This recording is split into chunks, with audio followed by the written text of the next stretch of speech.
Dulu dalam dunia marketing kita cuma cari mau jual barang atau mau promosikan barang, kita ngomong one by one, satu persatu. Dan mungkin barang kita itu atau mungkin kita bisa dikenal sama orang karena dari mulut ke mulut. Tapi kalau sekarang kita juga bisa menjangkau orang-orang yang bahkan belum pernah dengar sedikit pun tentang barang yang kita jual. Jadi mungkin banyak di luar sana yang ya, orang-orang yang haus dengan Tuhan, tapi mereka belum menemukan gereja yang tepat. Mereka belum menemukan suasana yang tepat buat mereka karena tentunya kan cocok-cocokan. Pandemi kita nggak ada yang tahu. Ya betul. Dan kita udah ngalami 2 tahun ini. Pasti ada banyak gereja yang benar-benar gimana sih Pak? Terkejut, kaget. Apalagi gereja-gereja yang mungkin aja pada saat itu nggak punya yang namanya pelayanan sosial media, nggak punya live streaming dan YouTube. Nah sebenarnya kita pengen bahwa hal-hal seperti itu tuh bisa kita payungi. Dalam artian kalau ada hujan kita udah siap payung. Jangan berkecil hati kalau gereja lokalnya tuh belum ada alat yang canggih, tapi setiap jemaatnya pasti punya kamera. Yep.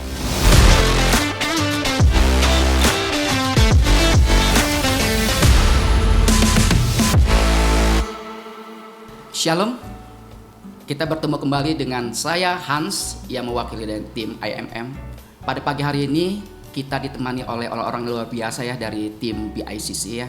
Dan saat ini kita akan berbincang-bincang mengenai training kita, yaitu workshop basic training sosial media yang akan diadakan pada tanggal 17 Agustus 2022. Oke, kita nggak berlama-lama, kita akan memperkenalkan tim BICC yang luar biasa ini. Kita mulai dari Halo, saya Lady, saya pelayanan di BICC sebagai videographer dan video editor. Pekerjaan saya sehari-hari juga videographer, tapi di salah satu agency. Ya, saya Anggi, saya pelayanan di BICC sebagai youth leader dan juga sebagai multimedia leader. Dan saat ini karena sudah menikah, jadi saya bekerja sebagai ibu rumah tangga. Perkenalkan, nama saya Yusak, saya full timer di GSIA BICC, khususnya melayani pelayanan multimedia gereja. Luar biasa. Oke, kita nggak perlu berlama-lama ya. Mungkin dari gereja-gereja lokal ya kita perlu tahu sih kenapa pentingnya teknologi ya untuk khususnya sosial media untuk mendukung pelayanan di gereja lokal. Ada beberapa pertanyaan sih, apa sih yang akan dibagikan dalam tim workshop pada pagi hari ini ya untuk training yang akan kita adakan pada tanggal 17 Agustus 2022. Untuk workshop di tanggal 17 nanti kita akan bahas tentang content creator plan, social media strategic, videographer dan fotografer. Itu juga ada kita selipin video editor. Sama kita ada juga tentang multimedia team. Jadi gimana sih cara kita nge-build tim itu supaya kita bisa satu value. Ya, sebenarnya sih kita pengen bahwa di event ini nanti kan kita kan ngundang banyak gereja ya, nggak cuma dari GSJA dan ternyata kan Banten. Kita pengen punya value yang sama yang seperti tadi Lady bilang. Jadi kita pengen gereja-gereja ini tuh bisa bergeraknya bareng-bareng sama kita.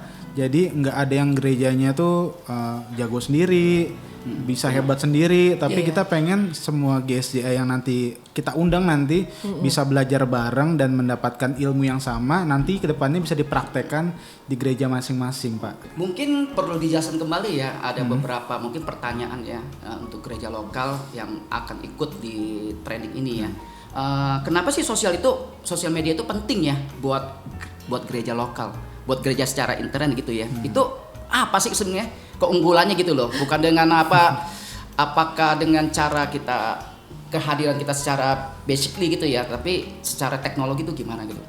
Iya, kalau dulu kan memang kita kalau misalnya mau narik jemaat itu kan memang nggak menggunakan sosial media Pak. Biasa memang dulu itu kita datang ke rumah-rumah. Kehadiran kita.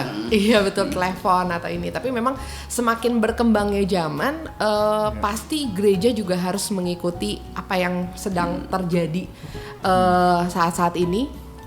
Karena memang sosial media mungkin memang lebih identik dikenal sama anak-anak muda. Iya. Tapi faktanya tidak seperti itu.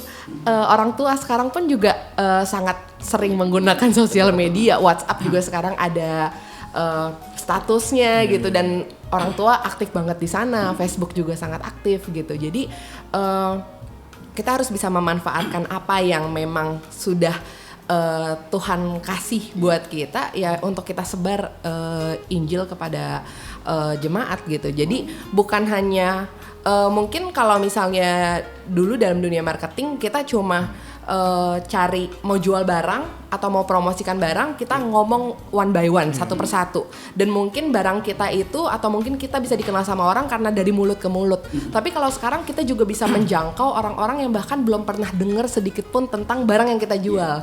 Jadi mungkin banyak di luar sana yang orang-orang yang haus dengan Tuhan, tapi mereka belum menemukan gereja yang tepat. Mereka belum menemukan suasana yang tepat buat mereka, karena tentunya kan cocok-cocokan.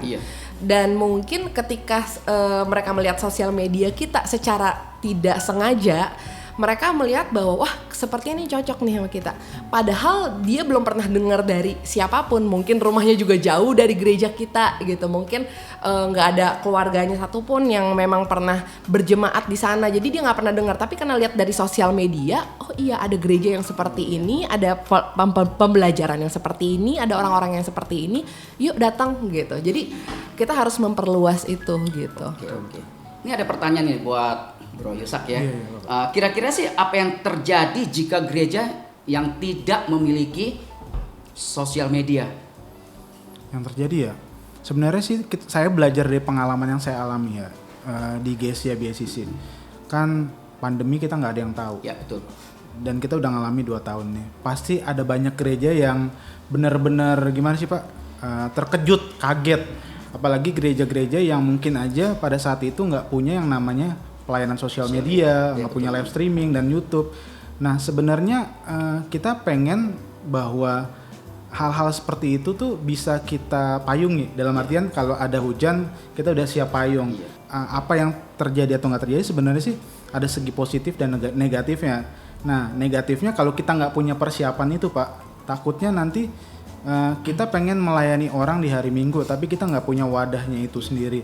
Orang-orang nggak bisa tahu kegerakan apa yang terjadi di gereja itu dan nggak tahu informasi apapun. Karena kalau kita juga ngomong soal perkembangan zaman ya Pak ya, sekarang orang-orang anak-anak muda udah nggak gaptek lagi dengan sosial media. Kalau kita tanya usia maksimal orang kan 70 tahun. Kalau kita garis bawahi berarti nanti anak-anak muda ini nih yang usianya 15 tahun sampai ke depannya pasti nanti adalah orang-orang yang punya kehidupan bergantung banget sama yang namanya HP, teknologi dan sosial media. Jadi gereja tuh harus bisa ambil di situ. Maksudnya bisa menghidupi itu. Gereja itu bisa menjembatani ke hal-hal yang positif itu sih Pak. Iya, kadang-kadang tuh gereja tuh alergi ya. Mereka bilang tuh sosial media tuh apa sih? Dalam kau itu negatif gitu kan.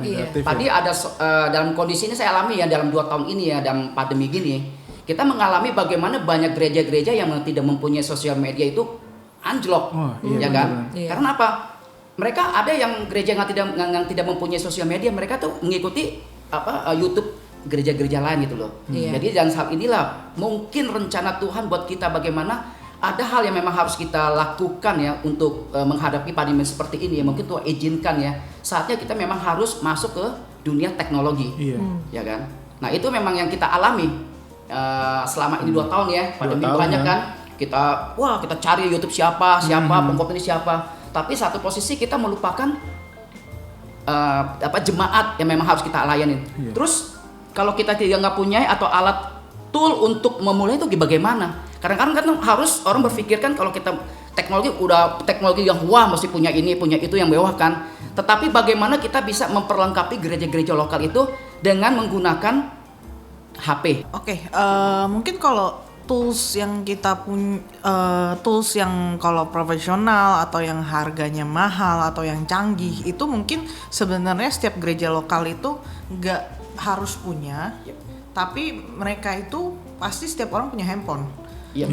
Pasti setiap orang punya handphone, karena setiap orang sekarang main sosial media, semua udah pasti punya, dan semua handphonenya udah pasti minimal udah punya kamera gitu. Nah dari handphone inilah yang jadi tools untuk kita gunain untuk sosial media gitu, untuk promotion, untuk bikin video, untuk foto. Karena kan setiap handphone pasti udah ada kamera dan udah bisa kepake banget gitu. Jadi jangan berkecil hati kalau gereja lokalnya tuh belum ada alat yang canggih, tapi setiap jemaatnya pasti punya kamera gitu. Jadi setiap timnya pasti punya kamera. Bisa dipakai untuk dari handphone dulu. Kita mulai dari handphone dulu. Nanti kita akan ada bisa juga nanti untuk pembelajaran nanti di basic workshop ini kita juga akan ngajarin gimana caranya pakai hanya dengan handphone gitu. Jadi bukan dengan alat profesional, tapi bisa dengan handphone gitu. Jadi supaya ini tuh bisa jadi fondasi untuk semua gereja itu untuk start sosial media dengan apa yang ada. Oke, jadi apa sih yang akan kita persiapkan nanti ya untuk peserta-peserta tanggal 17 Agustus itu ya? Apa sih yang harus mereka bawa gitu loh waktu mereka mengikuti workshop training ini? Yang mereka bawa ya pasti diri mereka sendiri, persiapan lah. Mereka harus siapin diri mereka dong. Karena mungkin buat yang lain mungkin kadang bingung ya, aduh basic sosial media itu apa sih gitu loh. Kan sosial media udah tau lah platformnya gitu, misalnya Instagram dan segala macam gitu.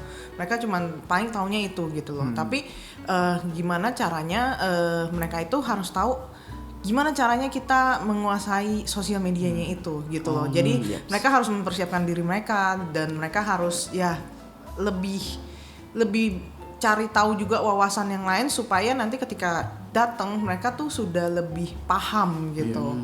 Gitu. Walaupun itu tidak mudah, tapi memang ya kita minimal harus punya rasa ingin tahu tinggi dulu tentang sosial media gitu. Jadi kayak gitu sih. Yang utama sih terbeban ya untuk pekerjaan Tuhan ya, bagaimana mengembangkan pelayanan kita untuk membantu gereja-gereja lokal, terutama gereja mereka sendiri ya, untuk membagi menjadi berkat buat jemaat-jemaatnya seperti itu ya. Kalau emang kita mau datang nanti pada saat training nanti, ya kita harus punya kesiapan hati seperti yang Lady bilang. Benar-benar kita harus siap datang sini dengan ya kalau misalnya kita punya kalau bisa dibilang oh kita ini udah hebat di sana. Kalau bisa pas datang sini benar-benar airnya tuh dibuang dulu, baru pas nyampe di sini diisi lagi sama hal yang baru. Karena kan kita di sini intinya sih bukan cuma mengajarkan mereka, tapi kita mau sharing nanti di sana, dan kita juga pengen dapat masukan dari mereka apa sih yang sudah gereja mereka jalani, sehingga masukan itu bisa juga bisa berbentuk positif juga untuk kita di sini gitu sih Pak. Kalau dari aku sih yang penting datang jangan membatasi diri sih, sama sih intinya dengan Yusak dan Lady. Datang jangan membatasi diri dan yang terpenting pikirin apa yang bisa dibawa untuk gereja dan apa yang bisa dilakukan untuk merangkul banyak jiwa-jiwa. Saya rasa sih cukup jelas ya penjelasan dari tim BICC. Iya. Untuk itu kami tunggu untuk ketemu kembali di workshop basic training pada tanggal 17 Agustus 2022 jam 9 pagi di BICC Bandengan Selatan. Halo semuanya, jangan lupa untuk join di workshop basic training sosial media tanggal 17 Agustus dengan materi yang akan kita bahas tentang content creator plan, social media strategy, videografi, fotografi, dan multimedia team. Kita tunggu ya. See you.